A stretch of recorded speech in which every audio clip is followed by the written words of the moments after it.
Today we are reading from the Srimad Bhagavatam, first canto, chapter 19, verse 6.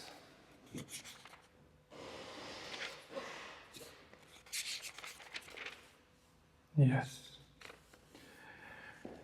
Ya Vaiṣṇava Shri Tulas. Where is my man? Premadana vagy Dīnavatsala nincs itt.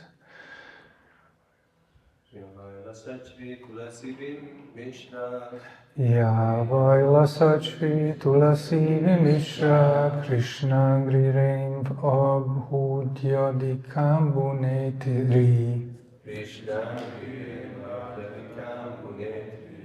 Punati Lokan Ubayatra Sheshan Oshtana Seveta Marishyamana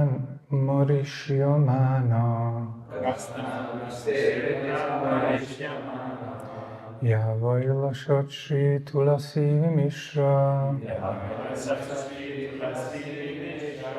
Krishna Grirein Abhyadikambu Netri Unati Lokan Ubayantra Sheshan Vastamna Seveta Marishyamana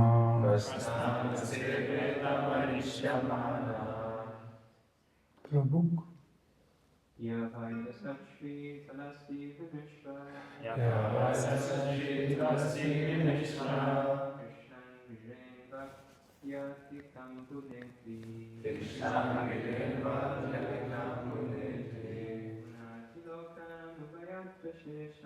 Unati Lokam Ubayatra Sheshan Kastam Nasiveta Marishyamana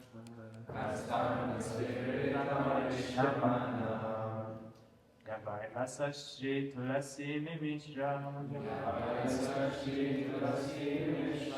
Krishna Virenva Yati Kambunetri Unati Lokam Ubayatra Sheshan Kastam Nasiveta Marishyamana Thank you. Mataji's. Ya Vaiṣṇava Shri Tulasi Vimishra Ya Vaiṣṇava Shri Tulasi Vimishra Krishna Virenva Yati Unati Lokan Ubayatra Sheshan Astana Seveta Marishyamana. Labdi Mataji. Ya Vaiṣṇava Shri Tulasi Vimishra Krishna Virenva Yati Unati Lokan Ubayatra Sheshan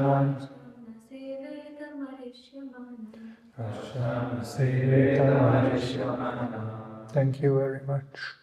Ya, the river which, Vai, always, Lasat, floating with, Shri Tulasi, Tulasi leaves, Vimishra, mixed, Krishna Angri, the lotus feet of the Lord Shri Krishna.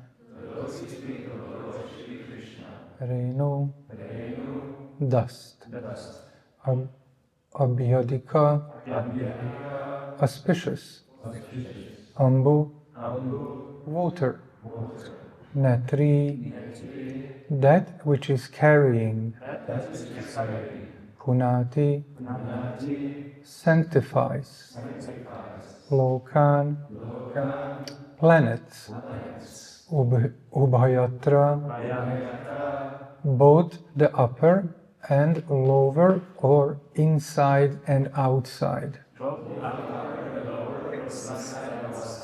So Ishan, along with Lord Shiva.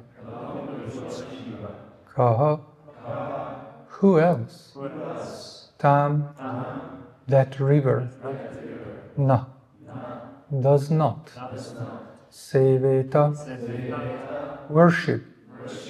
Marishyamana, one who is to die at any moment. Thank you. Translation from Srila Prabhupada.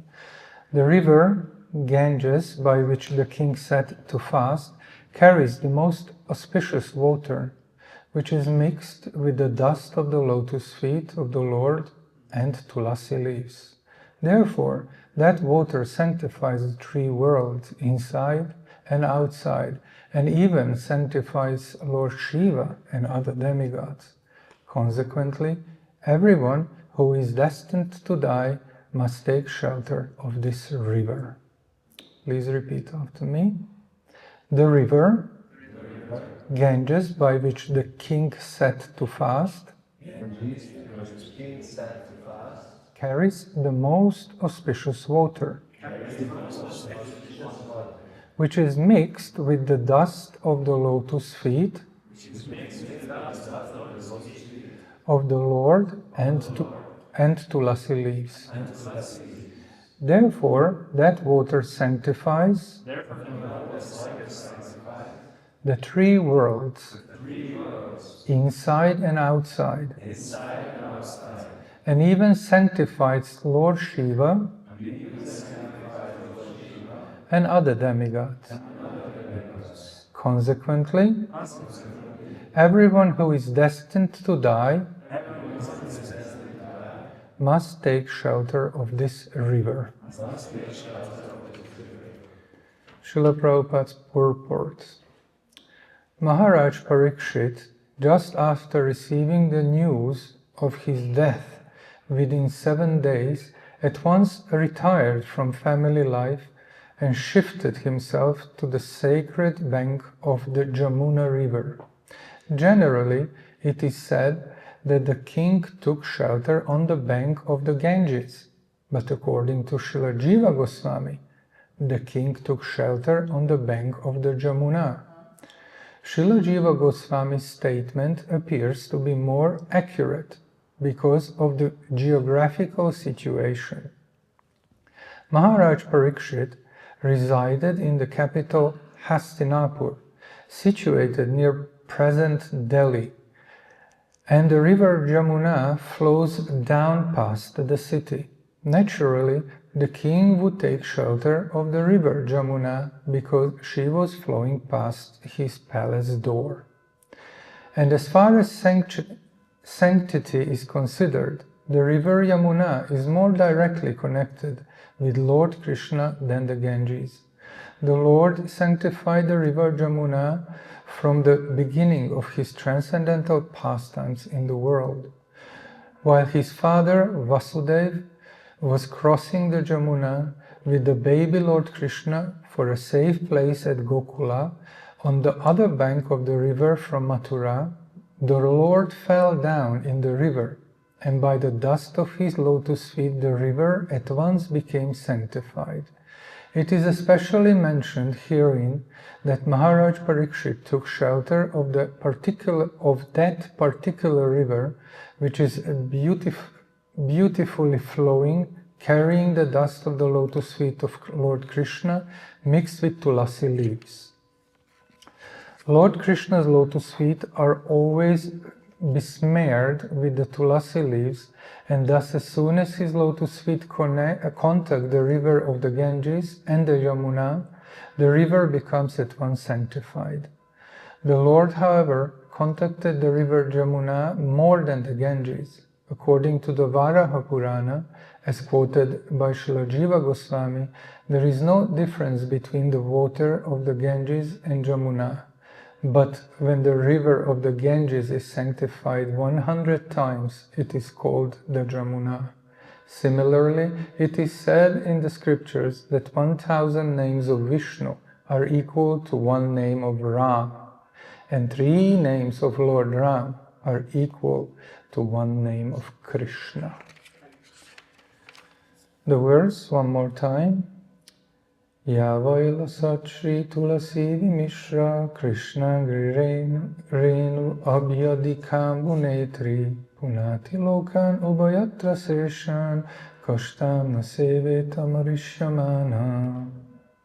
The river Ganges, by which the king sat to fast, carries the most auspicious water, which is mixed with the dust of the lotus feet of Lord and tulasi leaves. Therefore, that water sanctifies the three worlds inside and outside, and even sanctifies Lord Shiva and other demigods. Consequently, everyone who is destined to die must take shelter of this river. Om Ajnanatirmirandasya Jnananjana Shalakaya Chakshurum Militam Yena Tasmai Shri Gurave Namaha. Mukam Karoti Vachalam Hangum Langayate Girim Yat Kripa Tamaham Vande Shrivarum Dinatarinam Vancha Kalpatarubhyascha Kripa Sindhubhya Evacha Patitana Pavanebhyo Vaiṣṇavebhyo Namo Namaha.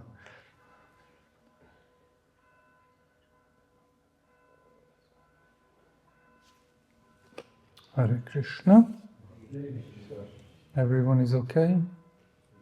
Yes? Very good. We are at the beginning of the 19th chapter, and I usually like to summarize the chapters either at the beginning or at the end, but since we are already in the 6th verse, this is the today's verse and the tomorrow's, concluding with tomorrow's verse 7, is the first group of verses. They come from 1 to 7, and they talk about the mental and physical state of Parikshit Maharaj, because he has lamented deeply that he offended a Brahmin, but eventually he came to know that there is a curse falling upon him. So he was very pleased with that, and then he physically now renounced this world, went to the Ganges, and we will then read tomorrow and then in the subsequent verses what happens. So just briefly, that's the overview of this section. Allow me to not directly talk about this Ganges Yamuna topic. It is nicely explained in the purport. There is no need to kind of chew it any further. Rather, I would like to draw a parallel between what Parikshit Maharaj did and between us. So he got an information about his situation and he surrendered. Of course, we know that he is a pure devotee, and then that he is always holding Krishna in his heart. But for the sake of this analogy and the sake of the parallel, we also, at one point in our lives, came across some information or came across some stress or distress, and then we decided to surrender. So here we are now. We are here on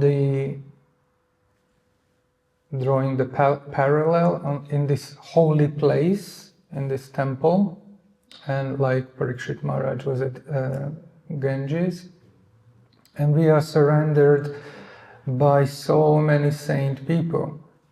So many we will read in the subsequent verses, and Srila Prabhupada will then nicely explain who came and who are these elevated dignitaries of the universe, which is very nice.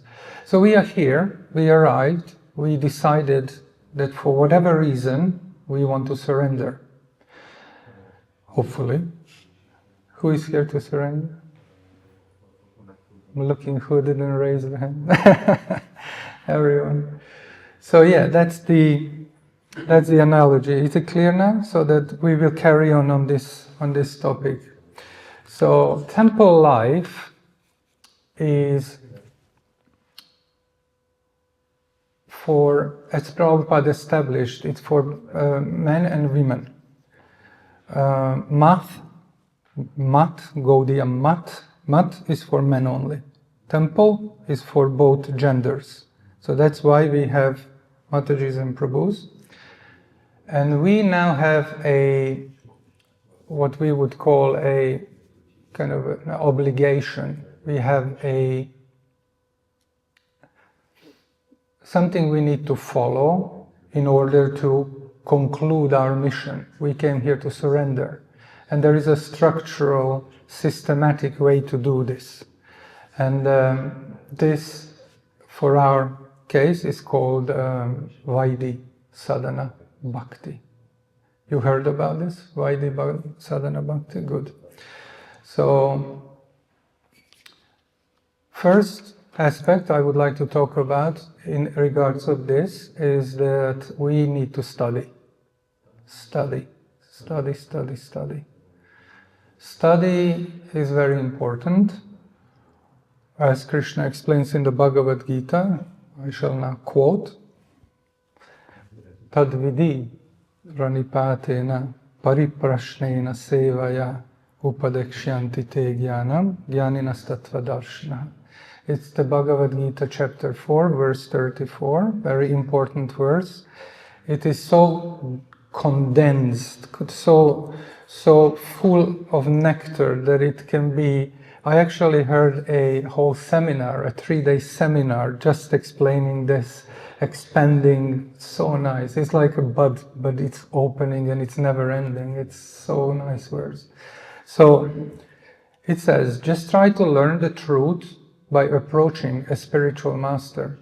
Inquire from him submissively and render service unto him. The self-realized souls can impart knowledge unto you because they have seen the truth.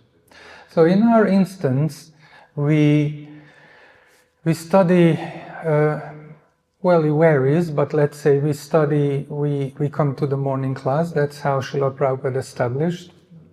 If you never read any book, if you don't listen any lectures at your own time, at least you have come to the Bhagavatam class.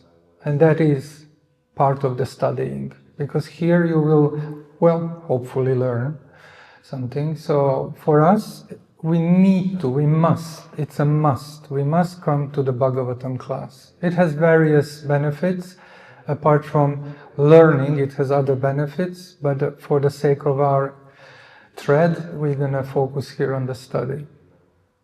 Then we can expand this to our own personal study, personal education. When we take a book up into the ashram, open it and read it. Read it, take notes, try to understand the correlations. It is said that the Vedic scriptures are studied in a particular fashion. First, you read everything from A to Z chronologically, so that you have an overview. It has this has a name, I don't remember it, but when you just read, let's say, the Bhagavad Gita from first chapter to the last, so that you understand, okay, this is what's happening. And then the second time, you read in regards of topics which will overlap and they will be all around the book. So you will say, okay, this week I'm going to focus on, let's say, the yoga ladder, and then I'm going to study that, and I'm going to look for verses which kind of complement to that or explain that. I like to call this, this expression, surfing on the internet. You probably heard it. When you read some article and there is a link and you click it and it takes you to another article, and then you read and there is another click to a video, and so you're just surfing the internet. So same you can do with the Bhagavatam or the Bhagavad Gita, because 99.9% in every purport there is a reference to something else. And to widen your understanding, you would surf to that. You will just open, okay, what verse is now quoted? Why is this verse quoted? What does it explain? Let me read the purport. Oh, there is another verse in this purport. Let's go there. So it's really nice. So that's the personal study. When you invest energy in your own personal development, regardless of the Bhagavatam class, and this is personal.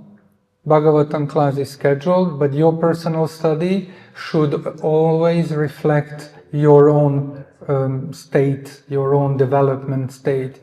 So if you are talking to your counselor and he says, okay, you should focus on these anarthas, or you should focus on understanding this topic, you should focus on the Bhakti Shastri, then you read those, you study those at your private time.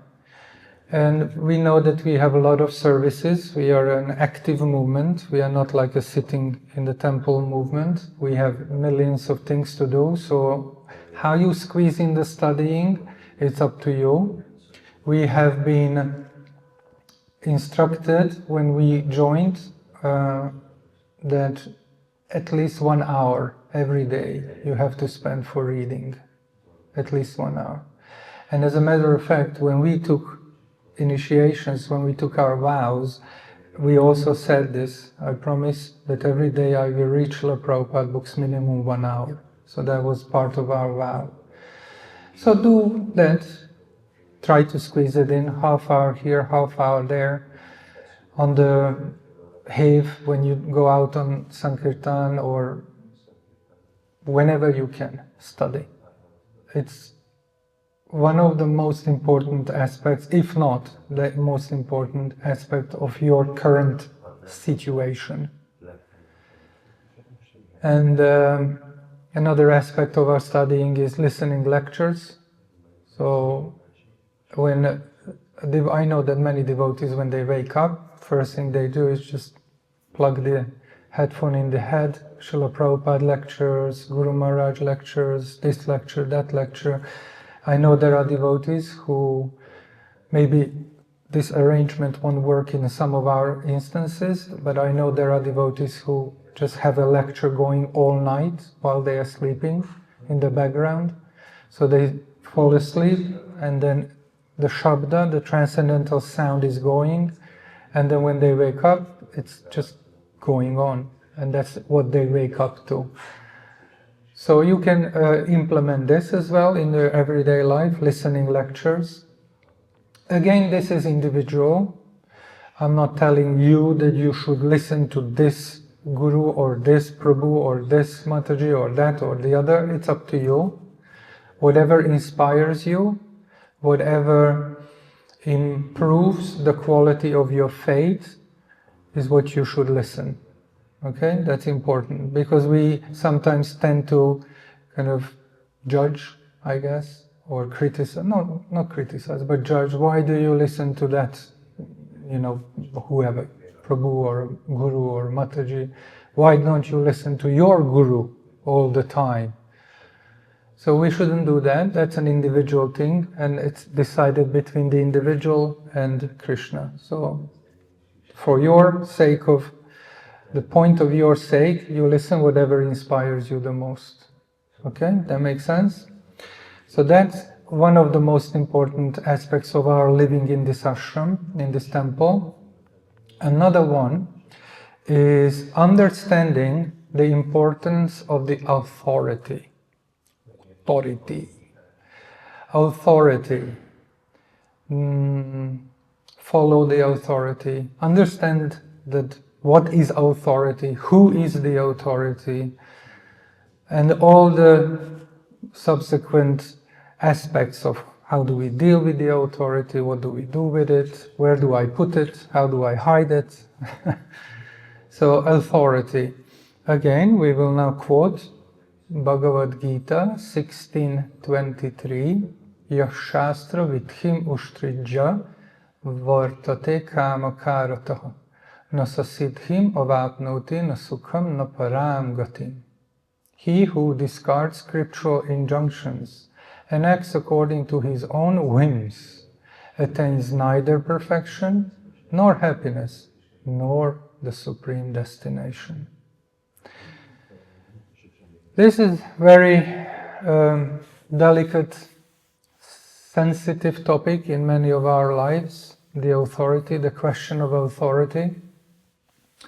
After all, that's the reason why we're here in the material world. We disregarded this principle.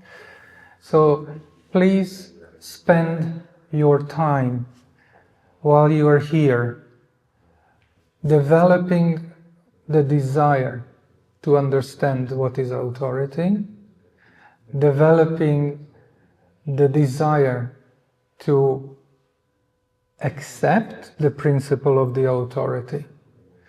If these two are present, then you will naturally be able to follow whatever authority says, etc. So in our case, we have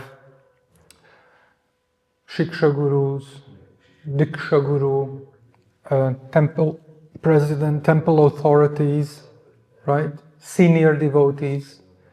They kind of represent, well, no quotation mark. They represent the authority at this stage for us in our life. Okay? As important it is to understand that the authority is a principle, it will always manifest through an individual of some sort. So we are not a personal cult-based movement.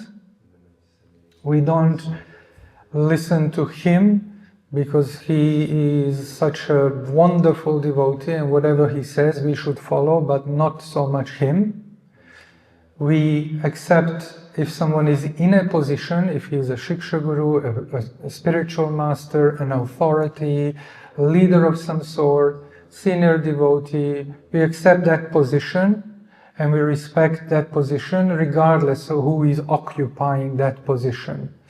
So the principle of authority starts from there, and then it can be then expanded. Sometimes, if we are very new to this Krishna consciousness, we tend to, cultify, is there a word? We tend to put more emphasis on the individual than onto the principle. And it's okay at the beginning, but it can't last. It must transfer. It must be understood that if I am in the movement 100 years and a new devotee came yesterday, if he has been put into a position of authority, I have to accept what he says. That is the principle. The more I understand this, the smoother it will be for me to live in this environment, in the temple environment.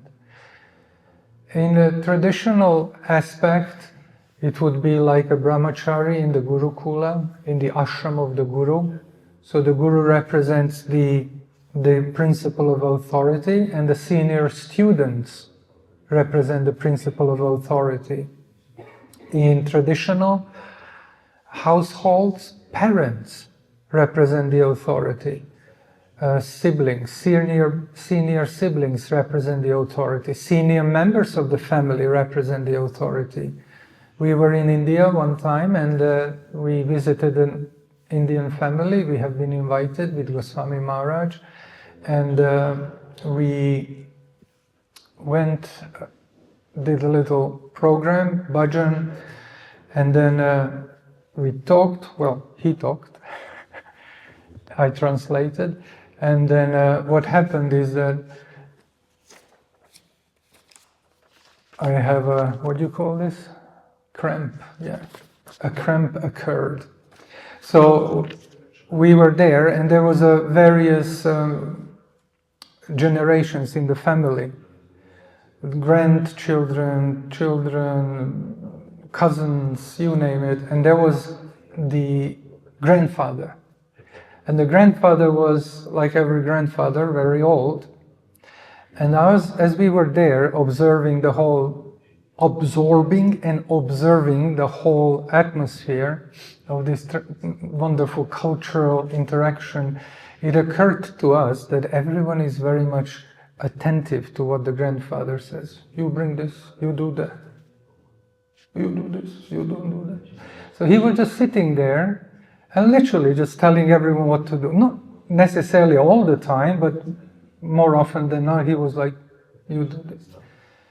And then being uneducated and from this Western hemisphere, we didn't really kind of followed all the traditional rules. So when the granddaughters were bringing prasadam out for us, we always say, oh, thank you, like we do, thank you.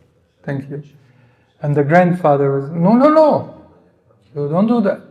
She is your daughter. She is younger to you. You don't do pranam to the daughter.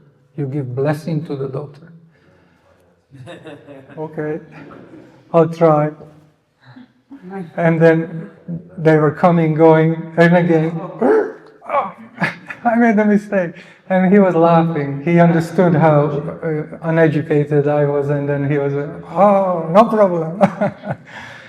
But authority, principle of the authority is manifested throughout various aspects. Any question on this? Authority? Authority. Vaiṣṇava, do you have a microphone?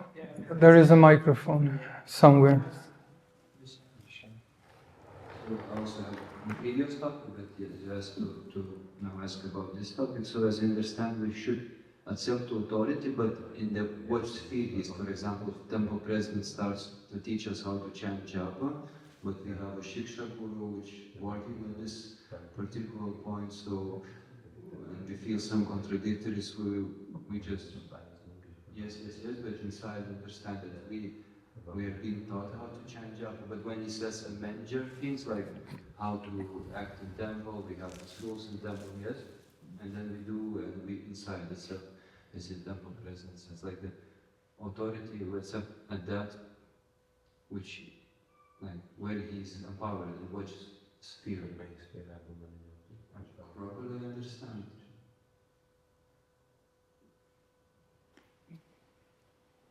I just want to make sure that I understand what you are saying. The understanding and accepting the importance of the authority is happening on two levels. One is within, which is more important, and the other is externally. The external is secondary. We don't have to do always this. Yes, Prabhu. Yes, Prabhu. Yes. But it is important to express it through our actions. So, it's when you are in this environment like where we are now, it is very easy because it is clearly established that temple president, vice president, then we have department heads, then we have the guru, then we have one or two persons we accept as Shiksha Guru, and probably senior Vaishnavas, which we would consider authority. If you are in this environment, whatever is told to you will be channeled through these positions. If you want to develop your spiritual life, you will develop more intimate relationship with the Shiksha Guru or with senior devotees, which then become Shiksha Guru, and then they can fine-tune.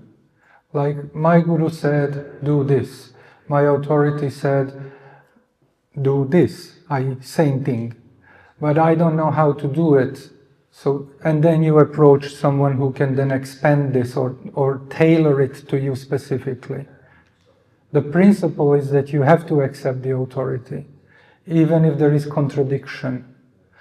And then you would say, one is higher, the other is lower, that's why I accept him and I don't accept them or the other person. So that's not understanding the principle.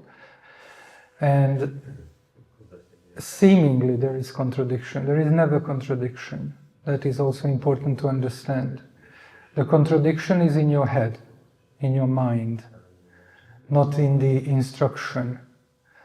And because this is what Krishna wants. Krishna wants you to advance.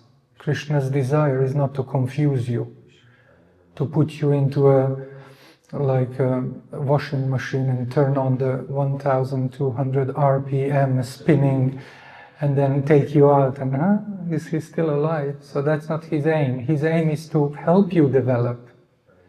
And if some instructions come from one authority, let's say the temple president, and then your department head says something else, then it is your responsibility to untangle or to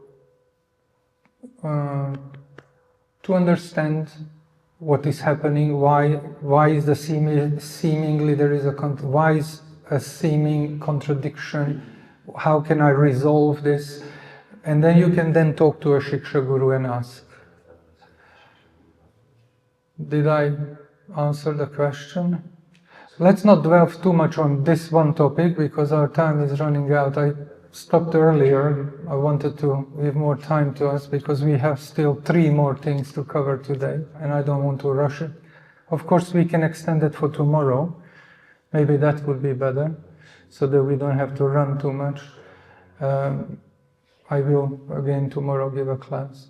Okay, then go for it. To be more precise, or sometimes the guru in lectures tells something, you have a shiksha guru or mentor which tell plus minus the same things, but some other seniors who are visibly seniors by age, by practice time, you can see, they see that they are more mature in Krishna consciousness, but they tell different things, like as I say, contradictory. When you try to understand what they're telling, you feel, no, this is really contradictory. It's, if I follow him, I stop following this, which are already teaching me for a bit. And then how to properly accept him like his authority, or how should act in the situation. Well, now that you clarified what you asked, I will be happy to say that that's exactly what I answered. I already explained.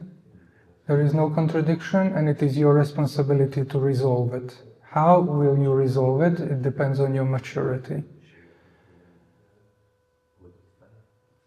That being said, your authority is the temple president and the department head. If a senior devotee tells you something which is against or contradicts that, you will always go with what the authority or the temple president and the department head said. And if you are mature enough, then you will see the connection between the senior devotee's instruction or what he is saying. How can that be implemented? How can that be part of this original instruction?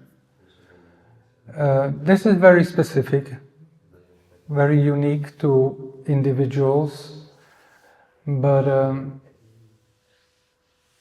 the more you observe yourself in this, okay, I know there is a principle, I have to follow it, the easier it will be to resolve these seeming contradictions.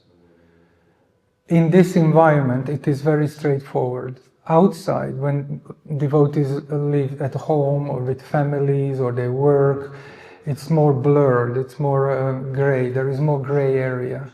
It's more difficult for them than to us, because for us, you will be intelligent enough to say, okay, my guru said, wake up every morning 4 o'clock. But Bhakta Balaram, who is now who is overseeing our sadhana in the forthcoming month, he said, okay, you can sleep till 7. So you will then say, okay, that's probably not something I would want to do. He is the authority for you, because if he goes in and he says, hey, you haven't woken up, it's 4 o'clock, ding, ding, ding, then you have to listen to him and wake up. This makes sense? But I mean more about some external things, managerial things, or how to do some service, but principles spiritual principles or principles of behavior which seniors like Shiksha Guru establishes, which they how to say, promote, in which you try to follow. And if some person gives you other, like, that's more just about it. That's personal. That you can discuss it with someone later. Yeah, it happens. It can happen. But as I said, maturity will clarify things. The more mature you are, the more you will understand what to do. And then if you are still in doubt, there is always Sadhu Guru Shastra, you know, the hierarchy of what to do, and you can talk about it. Yeah. Start with accepting. Start with accepting the authority. Worry about too many authorities later. Kirtanras, you had a question? Thank you, Prabhu. It kind of started on that topic, and I don't want to expand more, but I just wanted to hear more on this doubt. And I was thinking how it's easy that doubts can arise, for example, for many reasons. You come from a different culture, and practically speaking, what I see is that when we are corrected, we have this mood that, but I already know this, or I already know about this. But you gave this example of how this grandfather, in this culture, it's accepted that somebody is telling you, maybe you already know how to do things, but somebody is telling you to do this, do that. So I see we have this different culture that I already know how to do this, why are you telling me? Even if it's true, even if it's right, it's very hard to accept. So if you can speak, there could be many other reasons, like, but I see that in modern times we have a lot of faith in intelligence and intellect, and that's why we put that reason so much in the front and always analyzing and seeing what is better over the authority that's coming to us through Krishna, through Vaiṣṇavas. So how to navigate this?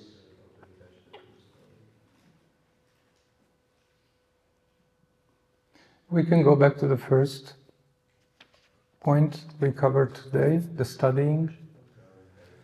If you study, if you follow the regulative principles, Krishna will then reveal externally and internally. There are plenty of verses confirming this, you know. I even heard from Goswami Maharaj that Shivara Maharaj asked him something personally, and then Goswami Maharaj was like, he knew the answer, but he was like expressing that I'm not sure mentality, and then Shivara Maharaj said, but don't you feel it in your heart? So even that is sometimes when you're, you know, senior in that regards, that confirmation can come from within as well. What is right, what is not. Doubt is good. Doubt is very good, because that indicates intelligence, and why wouldn't we have? That's okay.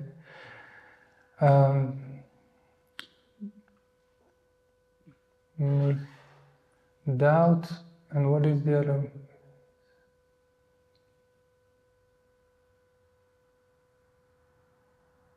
I forgot the word. Doubt is good because it can be cleared. You just need the right answer and then you understand that. Misgiving, that's the other one.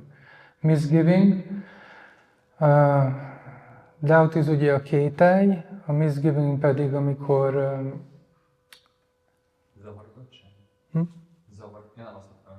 Misgiving... Nem félreértés. A misgiving, amikor így már nekem nagyon negatív, azért sem akarom. Hát, hogy nem ért vele egyetért. Igen, nem egyetértés, az a misgiving. Így van. So misgiving is not good. Misgiving indicates that there is the element of ego involved. And that's never good. False ego. So misgiving, no. Doubt, yes. Doubt can be revealed either through studying or just by discussing it with someone, senior devotee, authority. There was more things, but is this okay? Yeah, I was just analyzing. There are so many reasons why we could have doubts. We are coming from a different culture, so I think what you said is completely answers that. You know, we came to the temple to learn about something different, and we should be willing to accept it. So this should be. It's easier to say. We are here to accept. It's harder to do. At the beginning, we get this chit potency inspires us, and we feel like we are floating. Everything is beautiful. The Vaishnavas are gorgeous. The prasadam is sublime. This atmosphere is beautiful. And then after a few years, we settle in. 3 years, it is said. Sometimes it's at 5 years, when we understand the whole kind of the going of the Vaishnava life, a devotee life. After a few years, then we start losing this potency of chit potency, and this is due to many reasons. We're not going to go into that. We can surf one other day to that area, but if we have these principles in front of us all the time, then we can always navigate, even if we get lost sometimes. So I have to study, I have to respect and accept the authority. So out of 5, we only covered 2 today. How ambitious I was. Okay, so let's conclude today, and then we can carry on tomorrow. The verse is similar to today's, with slight difference in principle, so we can carry on talking about it with your permission. Is that okay? Yes. Yeah, good. And just to entice you to come tomorrow as well. So these principles we are actually covering are studying the scriptures. These are from Manu Samhita, by the way. Studying the scriptures, respecting the authority, cleanliness, service attitude, and control of the senses. So there is a lot to digest. Okay. So thank you very much for your attention. Srila Prabhupada ki jai. Grantaraj Srimad Bhagavatam ki jai. Jai Nitai Go Premanande. Vaiṣṇava Prabhu ki jai.